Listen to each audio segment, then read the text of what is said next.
kejadian terjadi di pesantren itu yang banyak banget Nat. Makanya nggak heran kalau misalnya banyak banget kayak santri-santri yang digangguin sama makhluk halus kan di sana. Iya. Nah gue dapet cerita ini langsung kayak dari orang yang terdekat gue lah gitu. Tapi gue gak bisa sebutinnya siapa. Dia itu pernah ngalamin kejadian horor di pesantren. Sebut aja yang ngalamin ini namanya Alia. Alia ini asalnya dari Bogor. Waktu kejadian ini berlangsung, dia tuh umurnya 14 tahun. Jadi kayak sekitar kelas 3 SMP-an lah ya kira-kira. Nah dulu Alia itu tuh mondok di salah satu pesantren di Bogor, dan ini pesantren gede.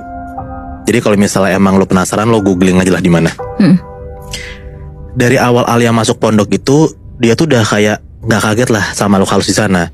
Karena yang tadi gue bilang, udah rahasia umum kalau misalnya di pesantren itu pasti banyak banget makhluk halusnya kan.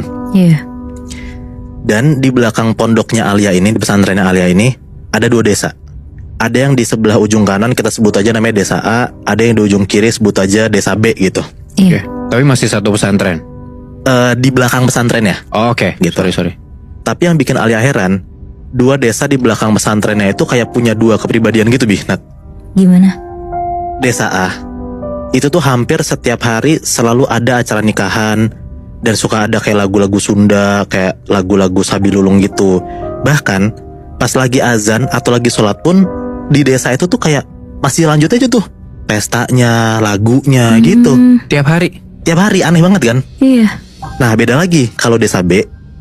Kalau desa A kan itu aktifnya di siang. Nah desa B ini aktifnya itu di jam 12 malam ke atas.